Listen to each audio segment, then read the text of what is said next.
Howdy there, friends. I wanted to talk about an idea to tweak the beginning of Mario Sunshine. Don't mind the terrible visuals. I just wanted to talk about this in a podcasty sort of way, so this is better than nothing.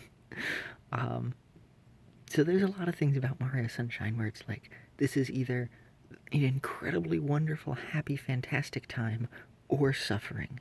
You have either one state or the other throughout the entirety of playing Mario Sunshine. There's basically no point in which it isn't absolute wonderful joy and immense suffering.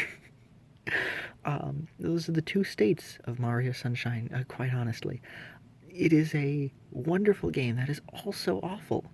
If you play it, you know if you've played it. you know, it's great. However, a lot of people kind of take question at the intro, especially towards the Delfinos, and they're just like, "Oh, come on, man," and it's very frustrating. I won't go over the original intro because I imagine that you all probably know it at this point, but if not, you can see some other Let's Play of it. But essentially, Mario arrives onto Delfino Plaza. He just finds Flood there. They blast the piranha plant on the landing strip, and then the Delfino police come by, and they arrest Mario, thinking he is the Shadow Mario, who has been gunking up and messing up their islands and stuff like that, graffitiing everywhere. So then they say, "All right, Mario, you have to get all the graffiti off." And then just immediately after, Shadow Mario and Mario are running through the plaza with other Delfinos, and like the other Delfino cops see that, and like everyone can see that it's one Mario chasing a second Mario, and the Shadow Mario has a paintbrush. And like you'd have to be really stupid not to tell the difference, and they never do. They can't tell the difference, and it's and the whole plot of the game is basically just, oh, well, now you got to clean up. And even like when you beat the game, they don't really apologize. They're just like, yay, you made up for the mistake, I guess. Nobody apologizes. They just falsely accuse Mario. Then they have evidence in front of their face, and then they don't do anything about it. And it's just it adds a bit of a damper to the story. It's a little frustrating. So I was just thinking, like, here's a way to rewrite it. Basically, um, you go over to the whatchamacallit. They land on the landing strip. They stop early because they see, what the heck is that thing? Then you see the Delfino police come, and then they arrest Mario, like, right on the spot. Then they say, this is the creature that we've seen. And, like, Peach can see that there's, like, the Shadow Mario on the thing as well. You don't do the tutorial just yet. Basically, you go there, you have the whole scene with Mario in the prison before getting Flood. And then they say, all right, Mario, you have to clean up and fix and make up for your crimes. And then, like, Peach basically says, like, oh, but no, Mario didn't do it, or something like that. And then it's just like, no. You'll start with the landing strip. Don't you get invested in this princess or whatever. Or else you're gonna have to do it as well. And Mario just kind of like raises up his hand or something, and he'll take care of it. And so they give him the water pack instead of it just randomly being there, you know. So it kind of feels like, oh, Flood must have made this for them to fix things. And they're like, a scientist came by here to help, and dropped it off. So this way it feels like Flood made the paintbrush, which, you know, gets shown later. And it seems sort of like Flood didn't quite want to take responsibility, but he still gave a tool in order to be able to fix things afterwards, and just said, all right, here you go, and just kind of did it in secret, which would still make him kind of cowardly and sort of an arms dealer, but kind of shows that, like, oh, well, he kind of wanted to do the right thing. They're just like, oh, someone dropped it off. And then that's when Flood scans Mario, and they take him over to the bridge or something like that, you know. what do you the landing strip, I mean. And so the people are there and they're like, all right, Mario, you go clean this off now. And that's when you do the tutorial.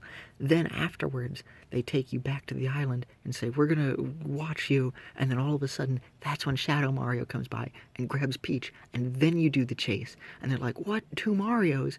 And you have to save Peach. Peach gets saved.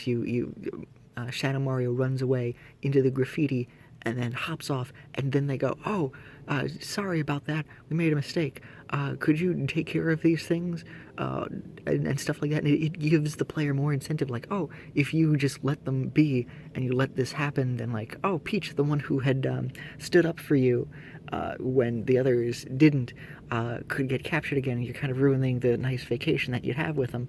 So it adds more character to Peach, and then like right off the bat, and they'd say, we apologize, hey, could you still just help us clean up? And they just ask you and request that. And then the player, whether they're doing it just to be nice or, to help protect Peach, either version, you have multiple reasons to want to do it yourself, or even just to get back at him for causing the Shadow Mario, for causing the thing in the first place. So then you head over to Bianca Hills and then you do your thing, and you get all of the same steps, but it makes it so much nicer, and it feels a lot better than what they did, which was just very annoying and contrived. And that makes it feel like that's the proper beginning to Mario Sunshine, and also like, oh yeah, they're such nice places, and there's just a pile of graffito that he causes everywhere. So it makes you like, oh man, I like this place. It's fun. And you want to try and clean it up just out of your own desire, instead of just, all right, well now I got to do this because it's a misconception and they're too stupid to realize otherwise. And it makes you not like the Delfinos, instead of them being like, oh, they're cute, happy plant people, and they made a reasonable misconception that was then cleared up. It makes them less frustrating and less stupid, and it feels more like you actually want to help them out. So I feel like that would be a much better way of adjusting the beginning of Mario Sunshine. And you'd add more character to the characters. You wouldn't have to get EGAD in there. It would keep things basically almost the same, but a few little tweaks make it so much better. And then you could keep the ending the same, where like they just cheer for Mario afterwards, instead of like, wait, so you were against him this whole time. Oops, there's my screen. That you were against Mario the whole time, now you're just suddenly fine, and you don't end up apologizing, and it's just frustrating, And it's like, oh, well, Peach is just here, she's rich, she wants to enjoy it, and she's just like, oh, I'm not going to do anything.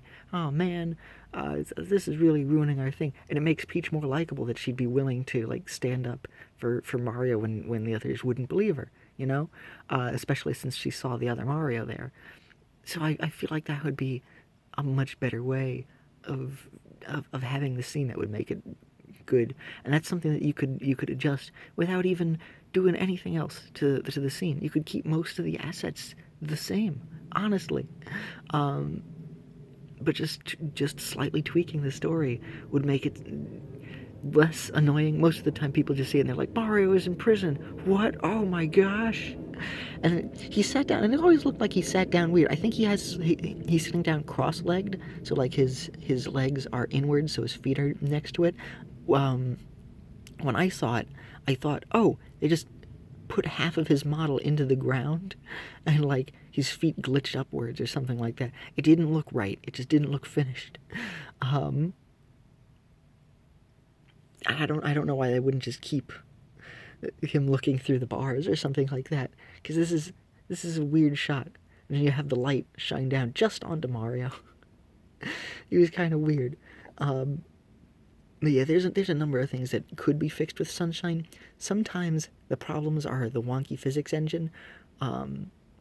Sometimes part of the fun is a little bit of the esotericness, so I wouldn't just say like completely scrap everything, but there are definitely times where it's like this seems fun, but due to the way that the engine is just the physics engine that they've got, and some of the some of the tedium of certain things, it's a little frustrating. Although the fact that you have so much control over certain things with minute detail can be really fun, and the fact that they have all the stuff splattered around, and how amazing the ink physics work, or the paint physics work on everything, it's really fantastic, especially for back during the time that it came out. You know, so that's like, even if you don't adjust anything else with Sunshine, I just the beginning intro story just annoyed me a little bit. And then you could just keep everything else the same, including the Mama Peach scene, which was very famous afterwards. That one you could keep it the same, and then it makes the showing that, like, oh, it was Egad who gave him the brush. That's why you suddenly randomly have the flood, which is this tool that they seem to have. And it was built towards Mario, and you'd wonder why exactly this was the case. Instead of just having it randomly on the platform when they land, it would make things make so much more sense. So I could go on about other things that could be fixed with Mario Sunshine, but that's one that I don't see people talk about. They just are slightly annoyed when the game starts. So I hope that you found all of this interesting, and I appreciate you listening to my ramblings. Thank you, friends.